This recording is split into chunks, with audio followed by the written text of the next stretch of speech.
वो आदमी फिर उसके सामने खड़ा है।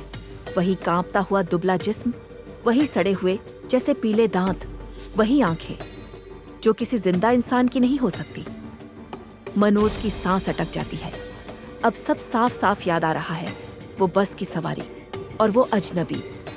उसने पहले एक शब्द भी नहीं कहा था, बस धीरे धीरे झुकाया था, इतने पास कि उसकी सांसें मनोज की गर्दन पर महसूस हो रही थीं।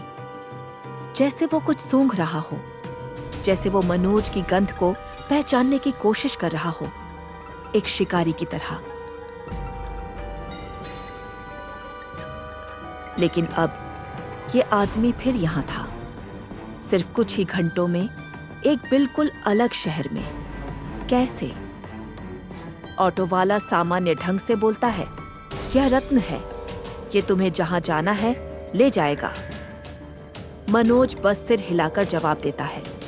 उसके पैरों ने जैसे खुद ही उसका रास्ता तय कर लिया हो और वह पुराने साइकिल रिक्शे की पिछली सीट पर चढ़ जाता है। दोनों के बीच कोई भी शब्द नहीं बोले जाते, लेकिन रतन जैसे पहले से सब कुछ जानता हो, वो रिक्शा चलाता रहता है, जैसे उसके पास समय और जगह की पूरी जानकारी हो। सड़कें सिकुड़ती जाती हैं, लोग धीरे धीरे गायब होते जाते हैं, रोशनी जैसे डर के साए में समाने लगती है। जल्द ही नायहाटी की आवाजें पूरी तरह से खत्म हो जाती हैं, जैसे अंधेरा उससे निकल गया हो।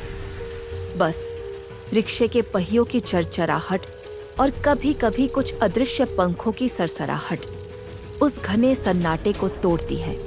यात्रा 45 मिनट से भी ज्यादा खिंच जाती है। मनोज को समय का बिल्कुल कोई एहसास नहीं होता, जैसे वो कहीं खो गया हो। फिर अचानक रिक्शा रुक जाता है। रतन पीछे मुड़कर एक बार भी नहीं देखता, बस अपनी गहरी आवाज में कहता है, आगे रास्ता अकेले तय करना होगा। उसकी आवाज में ऐसा कुछ था जैसे यह कोई असामान्य बात न हो।